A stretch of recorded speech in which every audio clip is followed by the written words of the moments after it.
Le damos muchas gracias, misericordia. El Señor nos ha permitido una vez más poder estar dando cumplimiento con lo que nos hemos comprometido.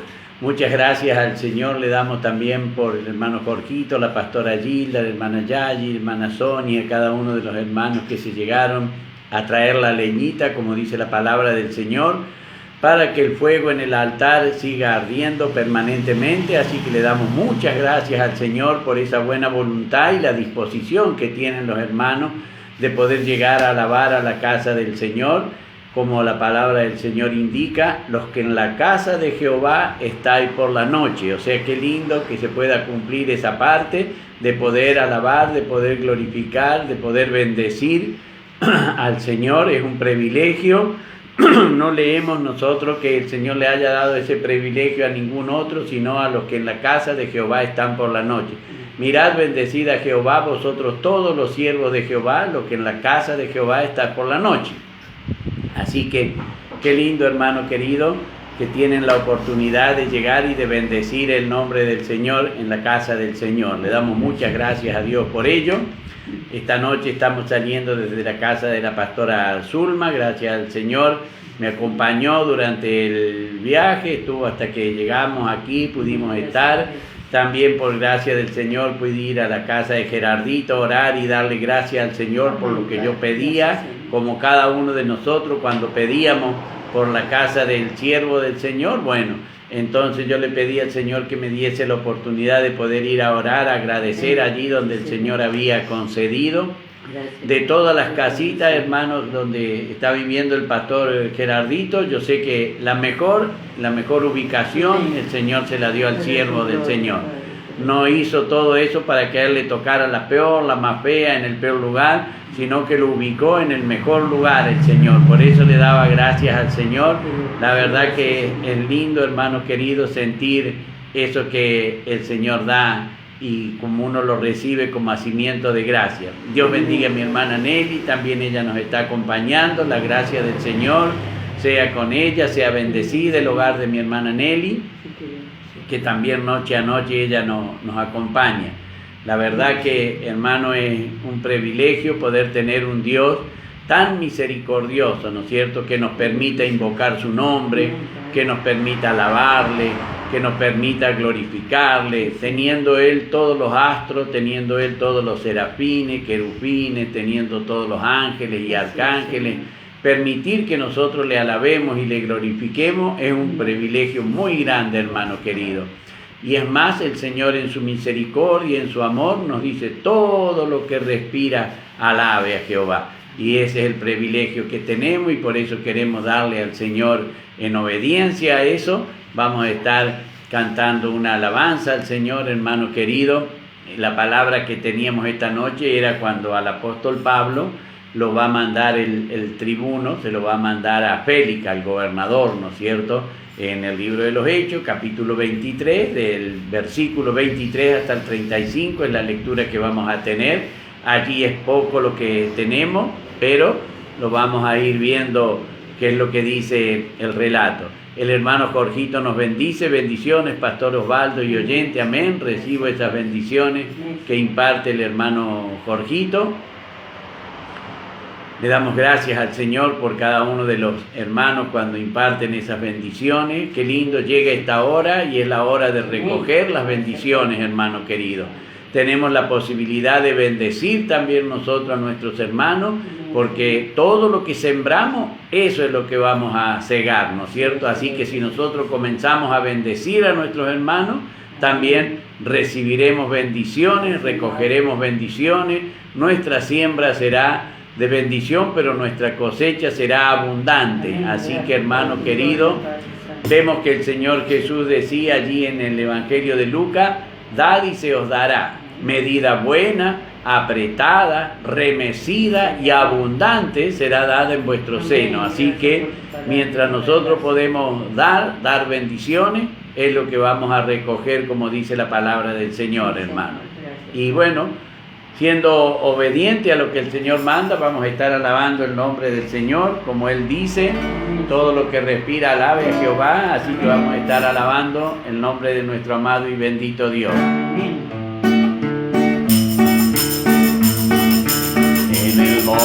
de Sinaí.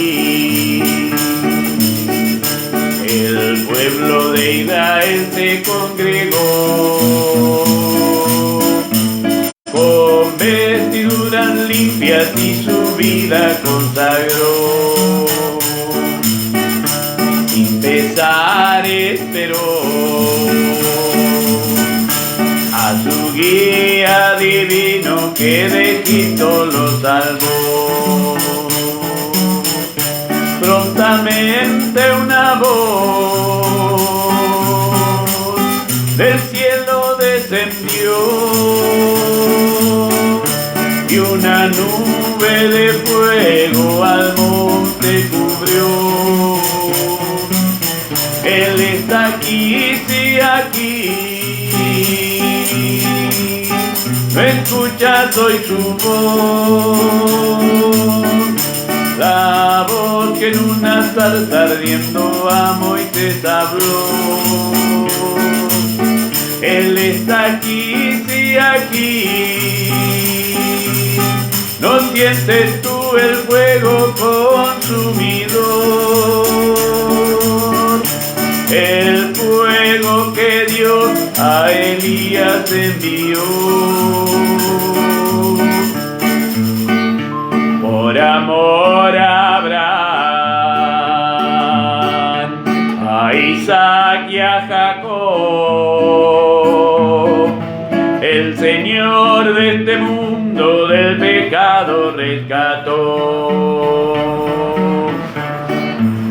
Él dio a su Hijo Jesús, el Salvador que mi alma recibió. Con el más cruel martirio mis pecados perdonó. Él está aquí, sí, aquí.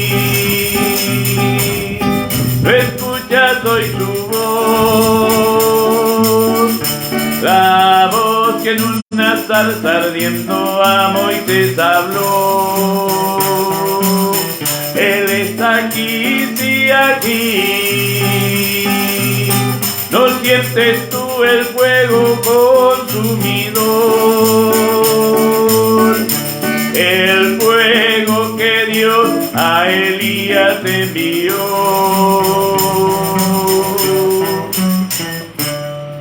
Le damos muchas gracias al Señor por la oportunidad que nos da de alabar y de glorificar su divino y santo nombre. Dios bendiga también al pastor Gerardito. Él también nos bendice en esta noche. Dios te bendiga, tío y pastor querido. Y el Señor bendiga a cada oyente. Escuchamos en familia. Amén. Gloria a Dios. Le damos muchas gracias al Señor que uno puede participar en familia de las cosas del Señor. Y qué lindo, hermano, que pudimos orar allí con el pastor Gerardito y la familia del pastor Gerardito y la pastora Zulma en la casa del Señor que el Señor concedió. Yo muy contento, hermano querido, porque una cosa es pedirle al Señor y otra cosa es ver que el Señor responde y uno puede ver, palpar, gustar de lo que el Señor hace. Así que yo le doy muchas gracias al Señor por esa oportunidad que nos da, hermano querido, porque no todos tienen esa posibilidad. El Señor Jesús le dijo: ¿cuántos ansiaron ver lo que ustedes ven? ¿Cuántos ansiaron oír lo que ustedes oyen y no pudieron? Y eso es que hablaba de Abraham, de Isaac, de Jacob, de cada uno de los profetas. Sin embargo, el Señor a nosotros, en su misericordia, en su amor, nos da esa oportunidad, hermano querido. ¿Cómo no ser agradecido con el Señor? ¿Cómo no reconocer todo lo que el Señor hace día a día y a cada momento? Bien, si tiene allí su Biblia a mano y quiere seguir la lectura, el libro de los Hechos, capítulo 23, del verso 23 en adelante, le vamos a estar dando lectura a la palabra del Señor y lo hacemos en el nombre del Padre, del Hijo y del Espíritu Santo. Amén. Y dice la palabra del Señor en esta hora para ustedes y también para mí. Y llamando a 2 centuriones, mandó que preparasen para la hora tercera de la noche 200 soldados, 70 jinetes, excelentísimo gobernador Félix, salud. A este hombre, aprendido por los judíos y que iban ellos a matar, lo libré yo acudiendo con la tropa. Habiendo sabido que era ciudadano romano y queriendo saber la causa por que le acusaban, le llevé al concilio de ellos y hallé que le acusaban por cuestiones de la ley de ellos, pero que ningún delito tenía digno de muerte o de prisión. Pero al ser avisado de acechanza que los judíos habían tendido contra este hombre, al punto le he enviado a ti, intimando también a los acusadores que traten delante de ti lo que tengan contra él. Pásalo bien. Y los soldados, tomando a Pablo como se les ordenó, le llevaron de noche a Antípatris y al día siguiente, dejando a los jinetes que fuesen con él, volvieron a la fortaleza. A Cesarea y dieron la carta al gobernador, presentaron también a Pablo delante de él, y el gobernador, leída la carta, preguntó de qué provincia era, y habiendo entendido que era de Cilicia, le dijo: te oiré cuando vengan tus acusadores. Y mandó que le... Amén, bendito sea el nombre del Señor. Hermano querido, vemos aquí, ¿no es cierto?, en este relato, cómo el sobrino de Pablo, el hijo de su hermana, como dicen los versos precedentes, había dado aviso a Pablo y éste le pidió al centurión que lo llevara ante el tribuno, y allí el tribuno dispone trasladarlo por la seguridad, por la vida de Pablo. Y fijémonos, hermano querido, cómo sería de serio el asunto, que no quería el tribuno que se le acusara de haber dejado morir a un ciudadano romano en manos de un pueblo subyugado judío. No quería que sucediese eso, por eso es que toma estas precauciones. Pero debemos recordar, hermano, que el Señor Jesús se le había aparecido a Pablo cuando lo habían arrestado en el templo, y que le dijo: no tema, Pablo, sino que le dijo: así como has testificado de mí en Jerusalén, así es necesario que testifiques también en Roma. Vemos entonces que el Señor es quien dispuso todo esto, como lo narra Lucas aquí en su testimonio de los hechos de los apóstoles, y vemos entonces que no es medidas que se le ocurrió por sí al tribuno, porque 40 eran los hombres que habían juramentado bajo maldición no comer hasta no acabar con la vida de Pablo. 40 hombres civiles, si bien eran hombres armados, pero eran hombres civiles. Pero fijémonos, hermano, contra esos 40 que van a acechar a Pablo hasta querer matarlo, aquí el tribuno Licias, él dispone de 200 soldados de a pie. Dice la palabra que mandó a 2 centuriones, cada centurión manda 100 soldados.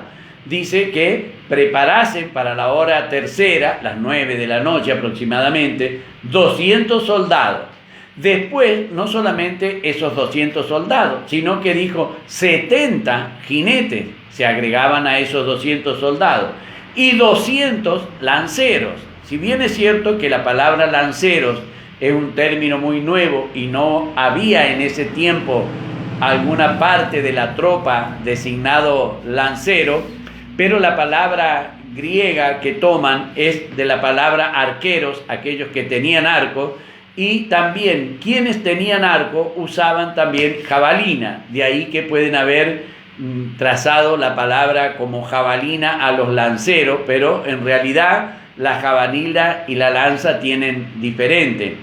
Roma usó siempre jabalinas, entonces podemos ver que el término lancero, como traduce aquí la versión Reina Valera, está haciendo alusión a lo que sería la palabra griega dexiolabos, que eran los arqueros, eran los portadores de arco, ¿no es cierto?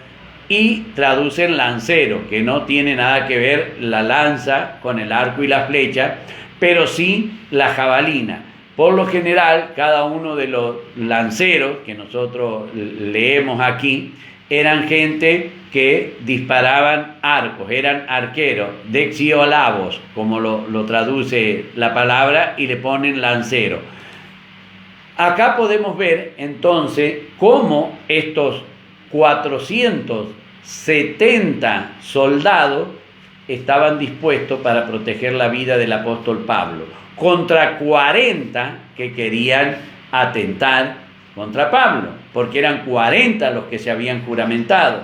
Pero aquí no escatima, aquí Claudio Lisias no escatima a quien va a ser custodiado. Fíjense el temor que tenía. Aquí nosotros vemos, Claudio Lisias le había comentado a Pablo que él había adquirido la ciudadanía romana.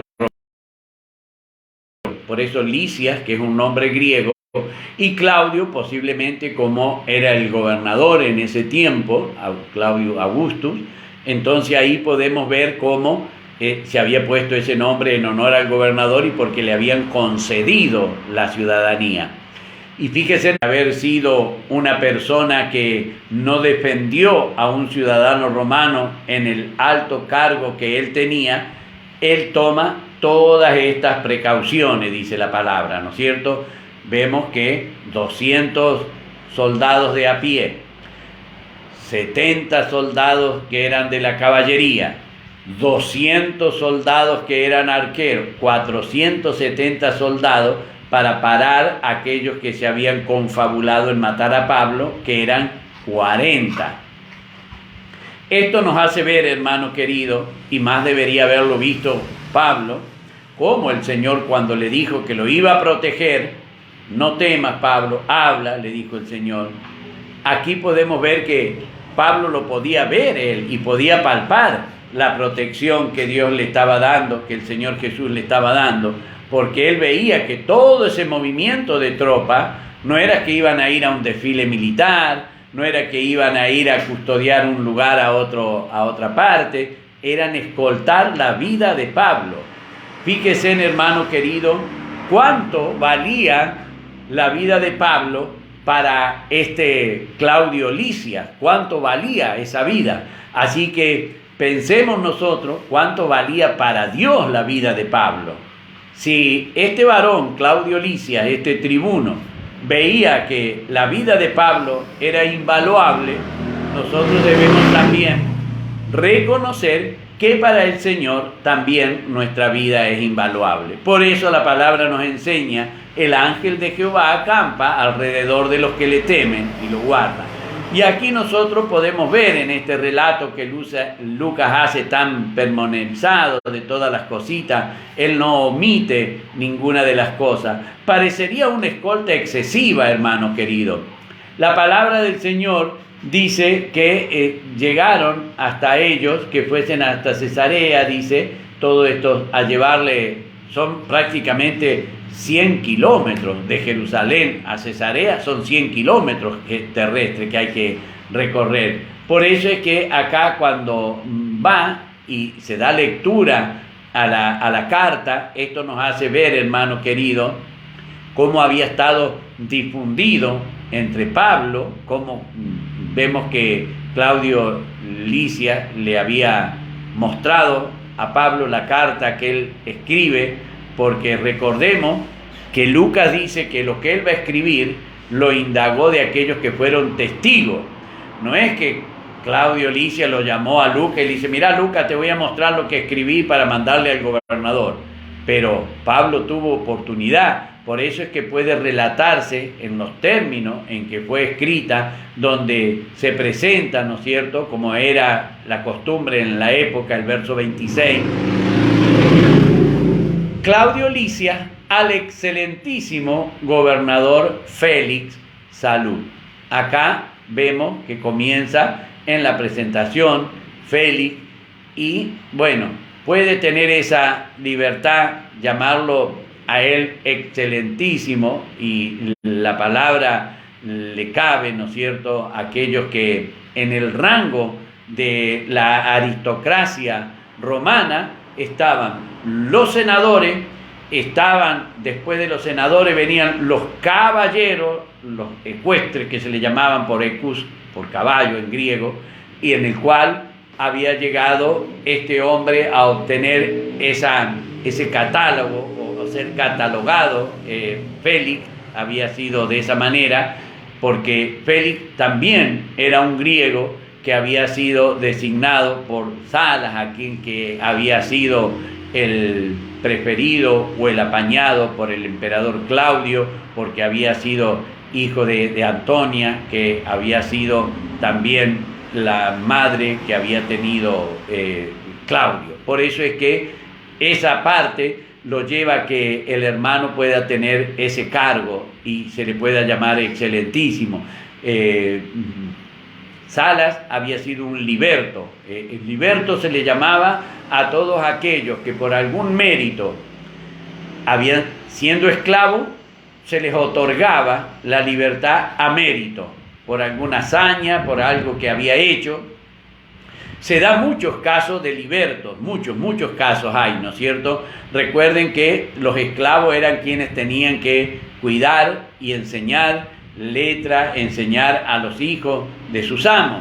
Y muchas veces cuando el hijo del amo era librado de algún peligro, aún a riesgo de la vida del esclavo, muchas veces en reconocimiento o en recompensa se les daba la libertad, y eso formaban la élite de los libertos, de aquellos que habían sido libertados, dejaban de ser esclavos y tenían en la sociedad un reconocimiento como libertos. Eso le daba un mérito, una presentación que decía, sí, eres esclavo, pero liberto. O sea que por reconocimiento a una acción, esa distinción de ser libertado de la esclavitud, pero en un mérito. No debían ser tenidos como esclavos comunes, libertos comunes, o que habían comprado su libertad. Los que compraban la libertad no llegaban a ser y pertenecer al rango de los libertos. Uno de esos era uno de los libertos. Dios bendiga al pastor Adrián, también Dios bendiga a la hermana Sonia, que también están acompañándonos en esta noche. La misericordia del Señor sea sobre cada uno de ellos. Vemos entonces que Félix ve que Pablo es romano, o sea, alguien a quien los gobernadores debían proteger, como hoy en día cada gobernador debe proteger a aquellos que son de sus provincias, deben protegerles, deben darle lo que es la salud, deben darle curarse para que haya trabajo. Bueno, acá en este caso es por la vida de Pablo. Cuando ve que le presentan la carta, seguimos leyendo lo que le dice Lisias a Félix, a este hombre, hablando por Pablo, aprendido por los judíos, no tiene, con esto cuando dice aprendido por los judíos, dice, no es que ha hecho alguna falta contra Roma, no es que ha hecho alguna falta contra el imperio, sino que los judíos le aprendieron, que iban ellos a matar. Entonces dice, lo libré yo acudiendo con la tropa, diciendo, bueno, yo en mi calidad de protector de todos los ciudadanos romanos, salí en defensa de aquel que estaban por matar los judíos. Y en esto es cierto. Recuerden que a él lo habían empujado fuera del templo y querían matarlo, cuando precisamente llega el tribuno y lo libra de eso. No está faltando a la verdad en el relato. Pero todo esto nosotros tenemos que verlo, que es lo que el Señor Jesús le había dicho a Pablo.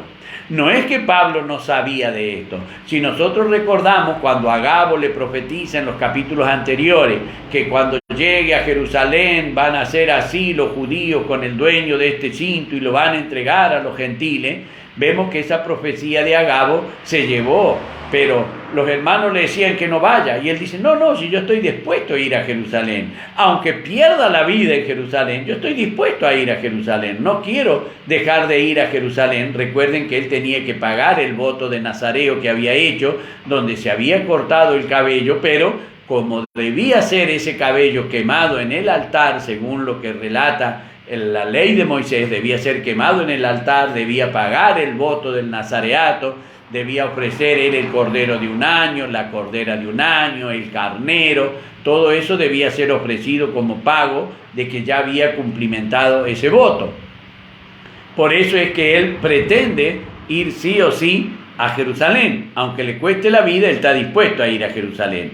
Claro que después, cuando es apaleado, que él está en el templo, él tiene temor y el Señor se les aparece y habla. Y aquí nosotros podemos ver en todo este relato que estamos leyendo que todo esto que hace Claudio Lisias, el tribuno, y todo lo que va a hacer Félix es lo que el Señor le había dicho que iba a suceder. Si bien no le dio el nombre de quienes iban a ser, pero sí le dijo que no tuviera temor, porque él iba a ir. Es necesario, le dijo el Señor Jesús, que así como testificaste de mí en Jerusalén, lo hagas en Roma. O sea que tenía garantizada la vida, pero no porque Claudio Lisias se haya preocupado por él, no porque Félix, el gobernador, se haya preocupado por él, porque el Señor Jesús había hablado que iba a ser así.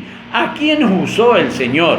En este caso debemos reconocer, Claudio Lisias, que mandó 470 soldados que lo custodiaran. Si bien los 200 primeros se vuelven, que es lo que vamos a leer ahora, hermano querido, dice la palabra, acudiendo yo con la tropa, habiendo sabido que era ciudadano romano, y queriendo saber la causa porque le acusaban, le llevé al concilio de ellos y hallé que le acusaban por cuestiones de la ley de ellos, pero ningún delito tenía digno de muerte o de prisión. Pero al ser avisado de acechanza que los judíos habían tendido contra este hombre, al punto le he enviado a ti, intimando también a los acusadores que traten delante de ti lo que tengan con él, pasadlo bien. Entonces aquí vemos nosotros el relato, la carta, lo que contenía la carta que llevaban los soldados que llegaban hasta Cesarea. Porque tenemos que ver, dice el verso 31, hermano querido, y los soldados, tomando a Pablo como se les ordenó, le llevaron de noche. Recuerdan que habían salido, ¿no es cierto?, en la tercera hora de la noche, después de las 9 de la noche, habían llegado a Antípatris. Antípatris era una ciudad que Herodes kilómetros.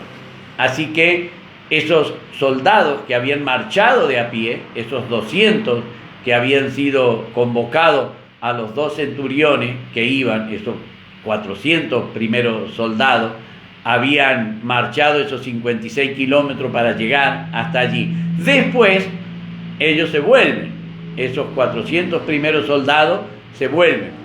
Siguen con los 200 lanceros y los 70 jinetes, sigue Pablo. Dice la palabra, y los soldados tomando a Pablo como se les ordenó, llegaron de noche a Antípatris, y al día siguiente, dejando a los jinetes que fueran con él, volvieron a la fortaleza. Entonces vemos que se va con los jinetes Pablo hasta llegar a Cesarea. La palabra de Dios dice: cuando llegaron a Cesarea, le dieron la carta al gobernador, a Félix, presentando también a Pablo delante de él. Y el gobernador, leída la carta, enterándose quién era la persona que llegaba hasta él, dice, preguntó de qué provincia era, y habiendo entendido que era de Cilicia, le dijo, te oiré cuando vengan tus acusadores. Y mandó que le custodiasen en el pretorio de Herodes. Allí en Cesarea, Herodes había hecho un lugar de residencia. La palabra pretorio viene de prestado, de donde quiere decir que ese lugar era prestado. Lo tenían, pero no les pertenecía. Cada lugar donde llegaba un gobernador, lo que hoy entendemos por casa de gobierno, sería un pretorio, es un lugar prestado. No es que es del gobernador, es un lugar donde el gobernador fija lo que va a actuar. Pero en este tiempo los pretorios eran el lugar que se le concedía para que viviesen los gobernadores. Y en este caso, Antigüedades, Josefo en su libro habla de que el pretorio que Herodes había hecho allí en Cesarea era un lugar muy hermoso, muy bello, muy ornamentado. El lugar geográficamente se prestaba para que fuese así de esa manera, y allí es donde residía Félix el gobernador. Así que vemos que tenía también un lugar donde los soldados, la guardia, porque la guardia de los gobernadores residía también ahí en el lugar, en lo que era el asiento de gobierno, no como en el día de hoy, que cada guardia vive en su lugar, se presenta, toman servicio y van hasta la casa de gobierno y están custodiando allí en la casa de gobierno, terminan su turno, se retiran, llegan otros. No era así antes. Tenían que estar viviendo precisamente allí en el pretorio. En el pretorio tenían sus barracas, tenían también sus calabozos en el pretorio, ¿no es cierto? Así que ese es el lugar donde es guardado Pablo hasta que lleguen sus acusadores. Toda esta partecita, hermano querido, es lo que Lucas relata de las peripecias que le pasa a Pablo por predicar el Evangelio. Entonces nosotros podemos ver cuando esto sucede, que aquellos hermanitos que dicen, tengo lucha, tengo pruebas, ¿qué tal si les hubiera tocado lo que le tocó vivir a Pablo? Amenazado, apaleado, fue a orar al templo, hermano, y lo agarraron a golpe. Y algunos hermanos, no voy porque me miraron mal. Y sin embargo Pablo seguía yendo a orar. Hay otros que dicen, no, porque están dele tirar palo. Pero no, si no quiere que tire palo, no nos portemos mal. Si nos portamos bien, la palabra de Dios no va a venir de castigo, va a venir de alabanzas a cada uno de nosotros. ¿O no dice la palabra de Dios, querido? Eso no quiere decir que Dios se haya apartado de mí, sino que si yo quiero apartarme del Señor, primero debo poner una excusa. Entonces, a alguien debo echarle la culpa.